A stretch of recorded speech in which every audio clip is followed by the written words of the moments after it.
On live. Yes, yes, yes. How we doing today? I know it's been a minute since y'all have seen me. Education is elevation. Uh, I think it's time for us to have a conversation about the Constitution.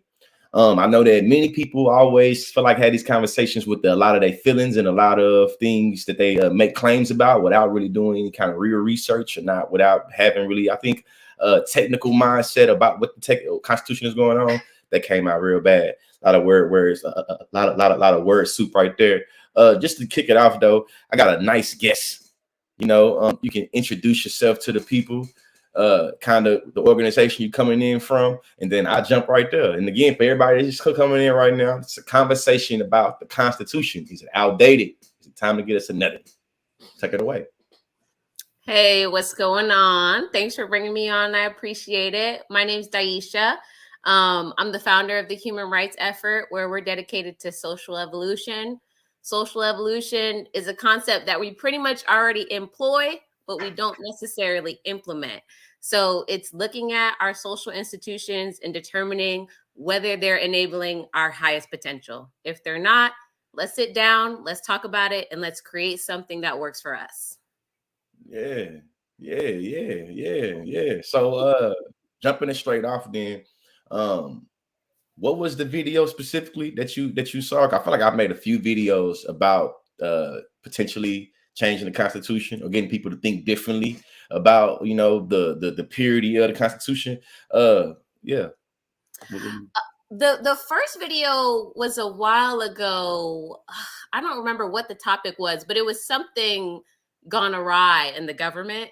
And a couple people were posting about it, and you posted about it, and a bunch of the people that support the Human Rights Effort, were like, oh, people are talking about it. People are talking about it. So that's when I first saw it. But you recently made another post just kind of bringing the topic back up because things have gone awry yet again. We keep seeing these things go awry, but it isn't really a popularized idea. So when we bring it up, it gets pushed back as a potential opportunity because we don't really know how or if we can do it. So that second video, I was like, let me reach out and see if we can really talk about it because a lot of your followers seem interested in it. Your base seemed interested in it. There was a bunch of conversation happening in the comment section. So I just wanted to come in and say, it can be done. This is a way that we can do it. We can do it other ways, but since we're not really talking about the implementation, let me try and share this and see how people feel about it. Yeah, hell yeah. I would say from having these type of conversations, I'm usually stuck at stage one and trying to convince people that not only the Constitution is structurally bad, but that we shouldn't try to reform it or renovate it or add more positions or amendments, but like throw it out and create another one. Before we start getting to it, what would you change in it? What would you change about this one? That's why I'm gonna be stuck at. I feel like those can be aversions. So, out of curiosity, what are some of the common arguments that you've been faced with, just at the level of the Constitution is bad? Maybe we should change it. Those two things. What have been some like popular arguments or things you always face with? Yeah, we definitely get pushback, but I'll tell you, IRL, in real life, when I talk to people about it, and regular everyday people, whether it's the grocery store or I sit down at the park and somebody's like, what do you do? And I'm like, you want to know the truth? When we have those conversations, people are really interested in it and they think it's a good idea. But then when you come online, a lot of the pushback is that the Constitution is set in stone. And if we don't have that, then we'll lose all our freedoms. Keep that every day. We'll lose all our freedoms if we change it even a little bit. The second one is there's already another movement out there doing it. It's a more conservative movement. I'll say the Human Rights Effort, we're nonpartisan. We don't take sides. But they're having success in it. So the fear is that, okay, if we start to promote this idea, they'll be able to take the reins. That's another big one. And the third one is finally, like you said, well, what's going to be on the other side of the convention? What's the Constitution going to look like? Am I still going to have my freedoms? Can I trust my neighbor? I would say those are probably the biggest pushback, which they're all really fear-based, which I understand, but we really try to do hope-based work. Hope and fear are essentially the same thing. It's just, are you looking at the potential for something positively, or are you looking at it negatively? So we don't have the answer to what's going to be on the other side. We don't have the answer to, oh, they'll take over the movement unless all people get involved. Then the answer is no, you're a part of this. So nobody's going to take it from you unless you allow them. But it's really, right, a people's movement. Once enough of us get galvanized to it, then truly let's sit at the round table and have a conversation. Nobody can take unless you allow them to. In so many, there's it's a rocky world, but yeah. So I start my laundry list of reasons of why I think that we should change the Constitution. And you feel free to cut me off at any moment where you want to add in or subtract. Right, in terms of reasons why we should change the Constitution. I would start off with the authors of the Constitution and what the criteria for them to be seen as, the best fit to make the Constitution, i.e. being land-owning white men and recognizing that the Constitution is also something that governs poor people. So if we prioritize the perspectives of land-owning rich aristocrats, this is probably going to slate working class, poor farming, poor, and I'm thinking about it in historical context. The second reason why I would think about that, in terms of race, is that, being not white or being non-white was a disqualifying factor. When we think about it, 2023 and then beyond, there's a lot of things about liberty. There's a lot of things about land. There's a lot of things about rights that are structured in opposition to being Black or being indigenous that I think has to be called into question. It has to be, get into. The third thing I'll bring up is that the end of the Constitution, they start talking a whole bunch of explicit shit about indigenous people and calling them savages and saying that, King George, was colluding with indigenous peoples and set it on there. I think it's a Declaration of Independence, actually. But I'm tying them together, goddamn it, because we're going to say that all of them getting thrown out. You see what I'm saying? Because we recognize that when it comes to the Constitution and the Declaration of Independence, that they have a relationship with each other. And we really call into question the entire system because it is all one way or another given authority, or that authority has made distinctions with the Constitution. Yeah, I wouldn't disagree with any of those points. They all pretty much surmise the idea of social evolution. And that's like, at certain times, things work for people. And at other times, things don't work for people. So at that time, they made that work for them. But at this time, we need to make something work for ourselves, because it's clear that the system isn't effectively, like you pointed out in your first point, poor people. I mean, there's so many more people that are unjustly affected by that social contract, but it's just that at that time, those were the people that we allowed to be in charge, or that were in charge. And because of that, they got to say what would go and what wouldn't go. But now in this technological age, we all have, or should have, the ability and opportunity to be in charge of our day-to-day lives. And the government is the system that operates to affect our day-to-day lives. So we should have a say in said government. And I think that brings me to a question, Daisha. What did the authors of the Constitution say about how much, if any, should the Constitution change? Yeah, so the authors talk about it in the Federalist Papers. That's another thing that you say back when people say, oh, the Constitution is set in stone. No, Jefferson writes to Madison, and he says there should not be a perpetual Constitution, that if anything, laws should die off with the generations of people that wrote those laws, and the living generation of people should have a say in what their laws are. I think in those papers, he talks about every 19 or 20 years, like every generational shift. On average, national constitutions across the world are updated or reviewed every 13 years.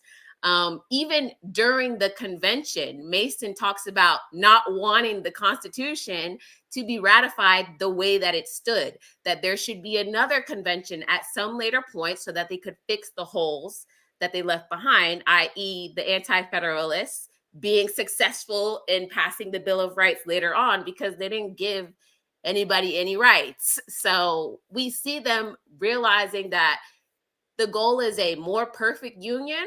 And perfection is a concept. It's not necessarily something that can be realized. It has to be pursued. So I think, I think what you're saying though is that's where the pushback happens though. I think that I just had the conversation I just had with my homeboy made me realize the way that we're taught about Western governmentality, it makes us believe into the perfection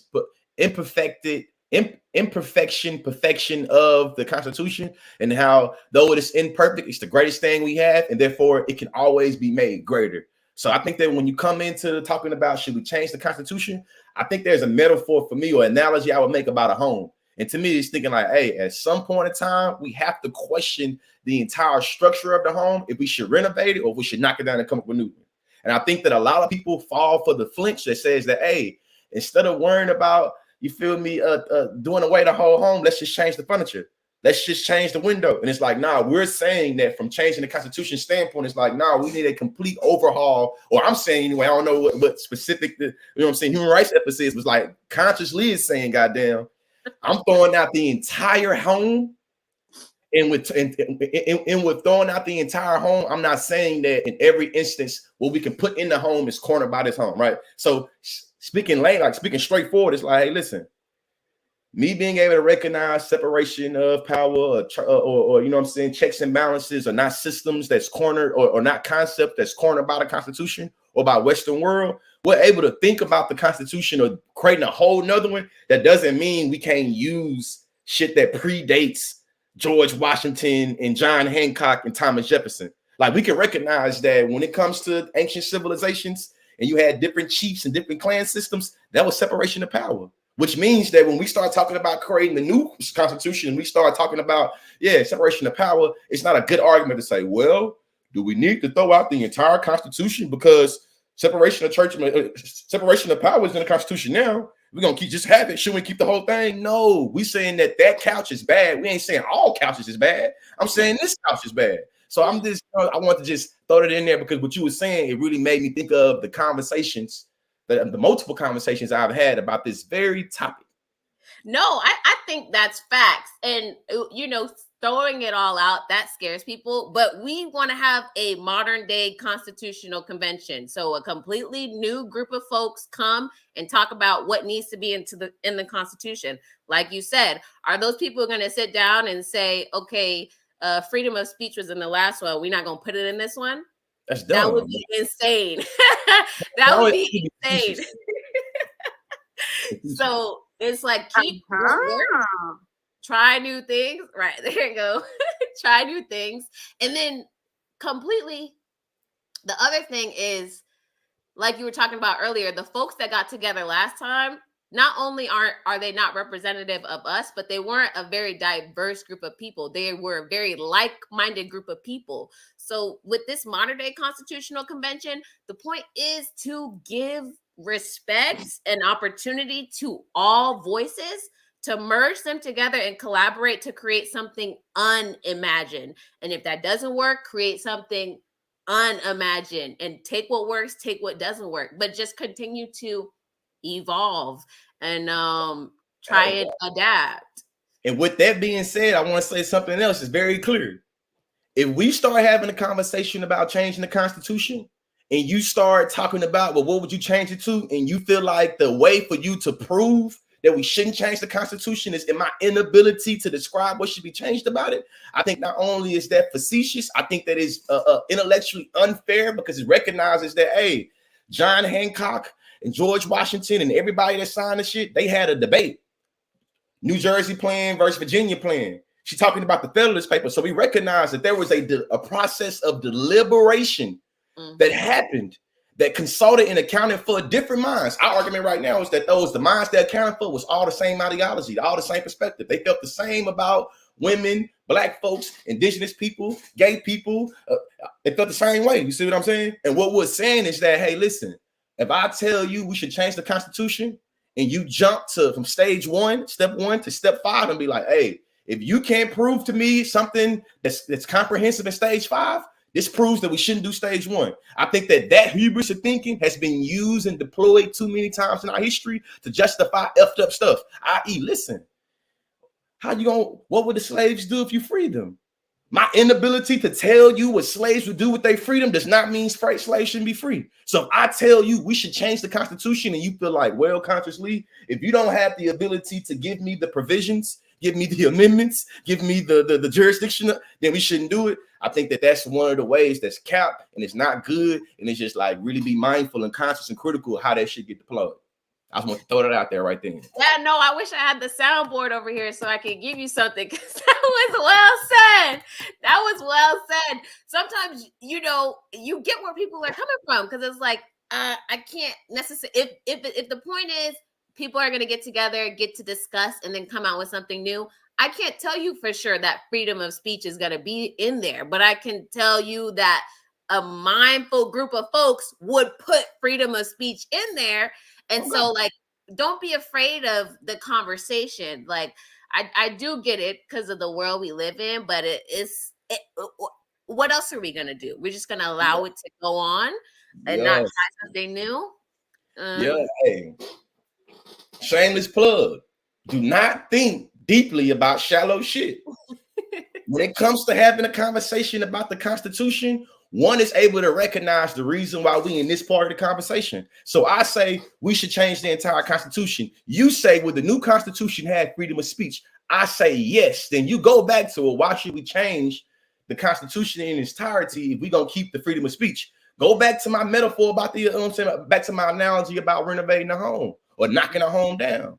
Mm-hmm. If I tell you, hey, man, the way this house is structured, it's always going to make you where the people upstairs going to have a horribly condition than the people downstairs. The way that this area is set up, it's always going to cause leaks. And you tell me, well, consciously, will the new house have a refrigerator?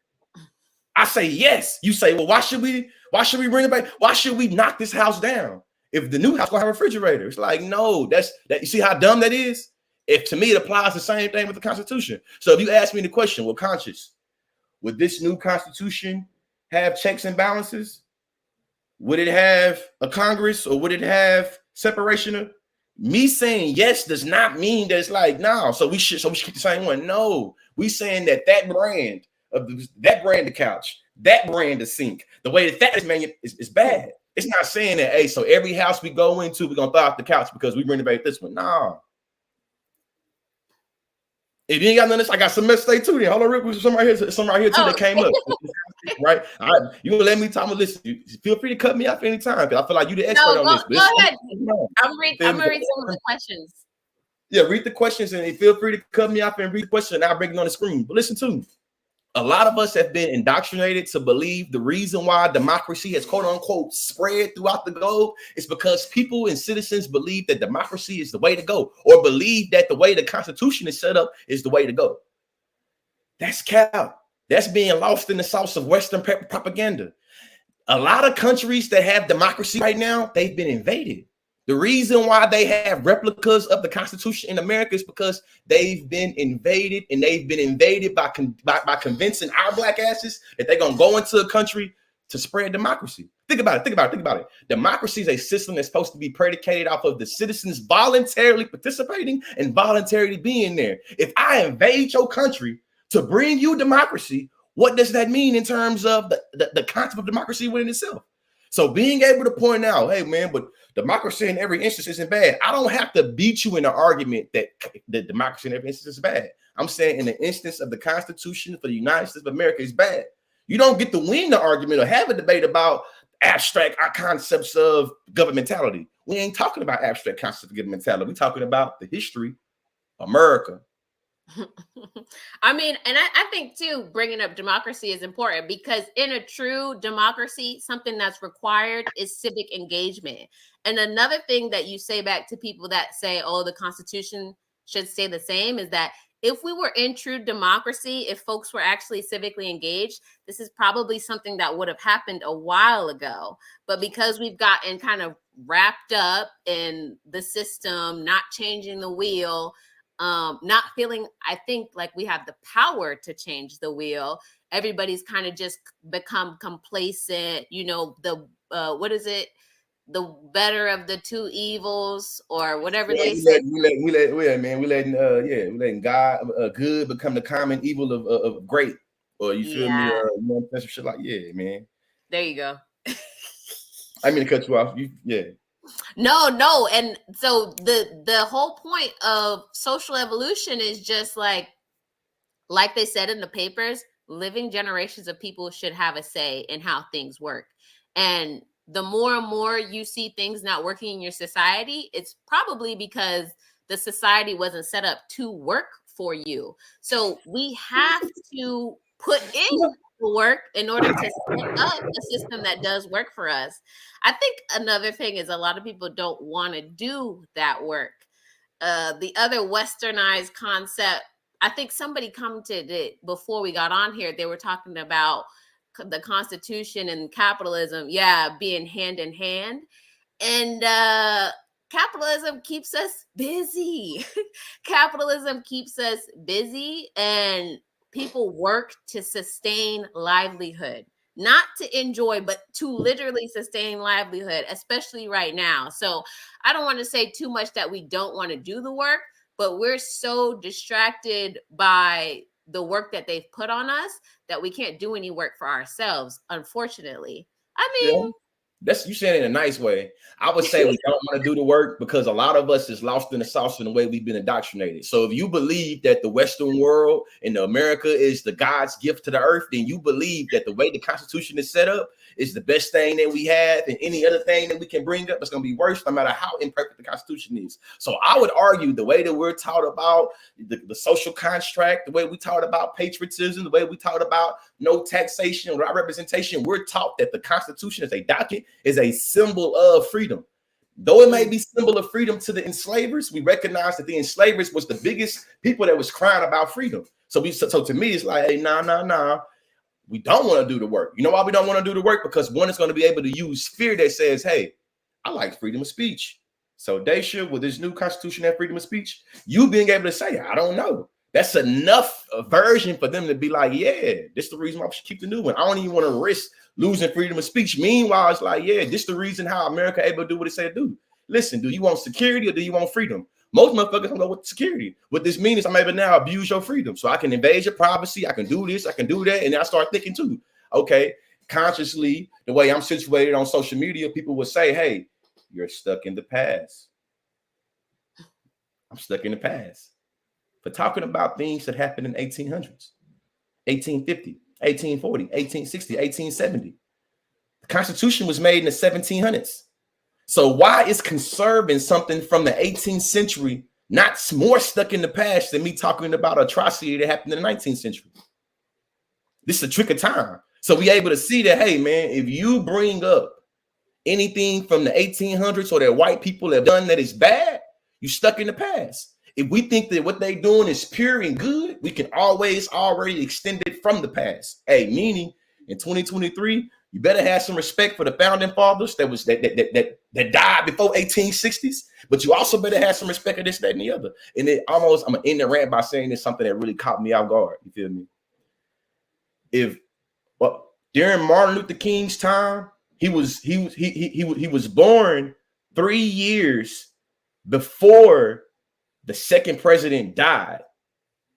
And at that same time, Ronald Reagan was born as well. So a lot of us think about American time as being ancient and thinking about presidents that came during Lincoln or before Lincoln as being ancient time.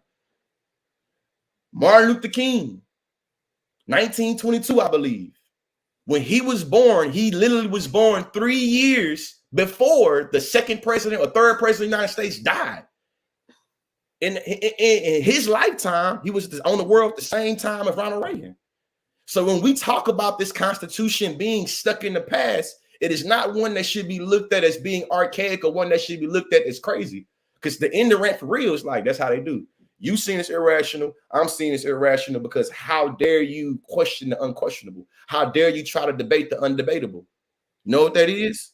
The Constitution is the best thing we have. And it's the greatest document known to human history. May Mr. Crowd rest in peace, but that's what my white history teacher told me in Bryan ISD at Bryan High, that that literally the Constitution was the greatest document to world history. I want to say too, while we're here, because we said we were going to talk about how it can be done. So I like, not only should it be done, but it can be done. So the human rights effort, basically, we want to create new things, but in order to do those things, we have to use the resources that are already available to us. And so Article 5 of the current Constitution allows us to amend the Constitution. And the consciously will push back and say, we don't need to just amend it, we need to change it. But the amendment that we make to the Constitution is to say that a constitutional convention will happen within 1 year of this amendment's ratification. Not only does it say that, but it provides an entire process for how delegates will be selected, who will fund these delegates when they are selected so that they can be financially supported, certain human rights that have to be voted in, certain processes and procedures that have to be used during the convention. It provides for a public comment period so that while our delegates are convening, the public can comment on what they're doing. And it also provides for a means to disqualify certain delegates if they don't continue to reflect what they were in, what they purported to reflect when they were running their campaign. So Article 5, one of two ways: either we take this amendment to each state and we get 2/3 of them to pass the amendment, or we take the amendment to Congress, Congress passes the amendment, and then we have to get the states to pass it by 3/4. So it is a process, but with civic engagement, it can be done. It just requires a true galvanization of efforts. It requires a lot of us. Right now, our slogan is Road to 11 million. This was a little bit of a buzz on social media. It requires 3.5% of the population. Social movements require 3.5% of the population to be successful. That's 11 million people in America, residents of America. So right now we are on the road to 11 million. Once we have 11 million people, more or less, because once you get 1 million, you're in a pretty good place. But once we get to that 11 million, we'll be able to get the amendment ratified. Within 1 year of its ratification, we'll be able to have a modern day constitutional convention. And it won't be that just those delegates have a say, but you'll be able to have a say in it. And after it gets passed, the states and the people vote to ratify it as the Constitution moving forward. So it can be done. It's a little wordy. It's going to take a little bit of time. But that's what we're dedicated to. That's what we do at the Human Rights Effort. So if you're interested in truly, pursuing this work further, we are doing the work. We're happy to have volunteers. The conversation is always going on our end. And we just really want to make it known that we appreciate being able to come here and talk about it with you, because people don't know and people are scared. And until we have more conversations like this, it'll stay that way. So, it's a run-of-the-mill grassroots movement.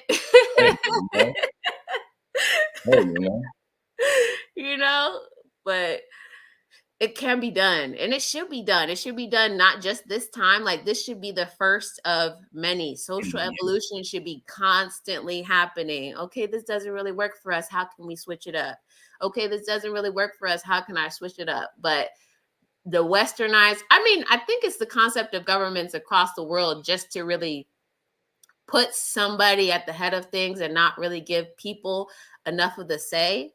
And that's why we coined the term social evolution too, because we didn't want to say socialism. We didn't want to say democracy. We didn't want to say any of the isms or the political theories that were already out there. But old stigma. You gotta respond to what they saying for what they saying, and not some old understanding for what you want to attach to. Yeah, and they limit you. Yeah, they limit you, because with social evolution, they say, oh, well, we're going to keep this. Well, we might keep it if it continues to work for the next 6 years. But if it stops working for 6 years, then we might not have that anymore. Or that concept works from that idea, and this concept works for that idea. So maybe it's a hybrid. Like, you never know, because people are having genuine conversations. And through that, you come up with stuff that you would not have thought of to begin with.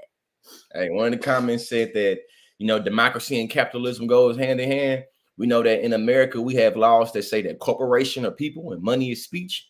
And when we say that, every vote counts, or one vote, one this, that, and the other, it's like, not the way our world is situated, especially if you're able to allow corporations to spend money in bureaucracies and interest groups and lobbyists to make it where whatever we saying in my little hood, give a damn about that.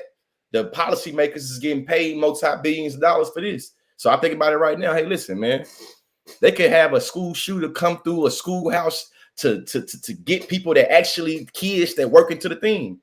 As long as the NRA is able to cash out a couple $1 million, man, folks ain't gonna be tripping on them kids at all. Like, what? They'll be like, fuck them kids. Where the money at? So to me, I also get back to the question of like morals, ethics. Who does the world work for and who does it not? When we were taught about what the word they use, the word they're gonna use is the greatest good for the greatest most common. Oh yeah. What's the word I'm looking for here? I can't think of what it, what it's called. You feel me? But I can't think of what the word is. But that concept to us, general welfare. I don't know. It's a calculation. I can't think about it. The greatest, I can't think of what it's called. We're with you. But you understand what I'm getting at. The point is, we know that now, even if we were lied to and told that was what was true during the time of the Constitution, it was what was good for the greatest common, even though it wasn't for everybody. We can acknowledge the way the Constitution is set up now, the way the world is set up now, the way the laws are set up now, it is not the greatest good for the greatest most common. It is the greatest good for the few. Facts. That's the other major point. And those are very simple. I don't want to say simple, but like very plain in your face concepts that you're putting out, that you're putting into words. Like, it's very clear that it doesn't work for us. It's very clear that they weren't concerned about us at that time. It's very clear that this isn't operating to full capacity. It's very clear that I don't have access to opportunity. All of these things are very clear, but the work somehow does not get done. It does not get done. But people are doing You're being a victim. You're just being a victim is what I hear. Sounds like you're being an ungrateful Negro. Your people fought for your black ass to be on this live stream and to be able to read books next to white people. And you're going to sit there with that smile and say that you want to change the This is the reason why we should treat these N-words the way we want to treat them, because they're ungrateful. Even when you try, you're damned. Even when you don't try, you're damned. So you might as well be the damn not doing anything for the Negro. That's how I think that's what I think the world is, This sounds like some of that woke leftist propaganda. You blacks can't think for yourself. This is some Democratic plant shit. Democrats taught you who put you up to this. It's like, I can think for myself, actually. Yeah, trust me. I'm playing. The Democrats did not plant this one on my head, and they won't listen either. For anybody that cares, they won't listen either. But no, yeah. The thing is, though, I read the victim mindset. I remember in the beginning, not in the beginning, but COVID 2020, when there started to be a larger massive awakening, and things were happening and people were doing things, but just on social media. And it did feel like I was a victim. It did feel like, come on, guys, like, let's do it. And if you won't join me, like, what can we do? What can we do? And honestly, I had to leave that social media behind and start the human rights effort and say, like, I'm not a victim. This can be done. This is how we can do it. I'm going to talk about it. Other folks that are interested, we can talk about it. But I have the power to do what I can and to feel comfortable in doing what I can while talking to folks that also have a like mind and know their power, and continuing to spread the message to empower others to get out of the victim mindset, whether it's, I want to do good, but I can't, or it's, I got to go to work. I can't deal with this right now, because it's either one or the other. Either you feel the weight of the world on your shoulders, or you feel the weight of getting that paycheck in 2 weeks. Because I understand both sides. But that's the indoctrination, though. The indoctrination is to say, hey, listen, man, you should only worry about trying to survive in the system that I made it hard and set up for you to survive in. You shouldn't think about the way the system is set up. You shouldn't think about how you could survive better. You should only think about surviving. And I think that is a passive, docile way to live life. And as a matter of fact, I will argue that if we keep on living life that way, or people kept like live their life that way, we would never. Hey, women still be degraded to the kitchen. Niggas would still be on the plantation. All that. If you only focused on the day to day and only thinking about survival in terms of how they say we should survive, we always gonna be under the foot. You see what I'm saying? That's what I would argue. Like we always gonna be under the foot. You feel me? Like, I agree with you. I'm here with I ain't you. trying to push you no side. Listen, I understand. No, but I do. I'm just saying what's on my mind. I don't want you to feel pushed no way. I ain't trying to. No, but I don't disagree. What's on my mind. No, I don't disagree. I think it's a choice. It's a choice. Like we all have choices all the time, whether we make them subconsciously or consciously. And so I try to, you can only meet people where, well, you don't have to meet them, but people gonna be where they at. And all you can do is be where you are. And, all a good man can do is be a good man. Yeah. Or all a good person can do is be a good person, be a showing of what it means to be a good person, and hope to inspire another person to be good too. You can't, one of our slogans on, or one of our participant duties in the roundtable, that's what we call our meetings when we get together. Roundtable is, if you want to persuade someone, you can't name call, you can't yell at them, you can't argue with them. All you can do is present your point and try to have a conversation with them. They may not come to your side at that moment, but if they're meant to come to your side, if they can see your side, sometime later after they heard the conversation, maybe the next day, maybe a year later after they've had 30 conversations with somebody, it'll be their choice. Because if it's not their choice, then they're not going to do the true work, the authentic work that's necessary to get it done, to come to where you're at with it. Yeah. Hey, like I feel like starting to wrap this up, I definitely will put the information for the human rights organization in the comment section on Facebook, and I put it in the description on YouTube, because you can email it over to me and I'll literally copy and paste it and put it over there. You know what I'm saying? William Sayre here says, then when you challenge it and try to find your way, they call you a rebel or call you out of control because they don't want you to go against the system. What we recognize is the individuals that are able to control the narratives of how you orient to the system and how that orientation is seen as being rational or irrational. We got to think mindful of how being a rebel, being out of control, being called radical, being how those things are used to take legitimacy and credibility from people's perspective, and also from the claims that they make.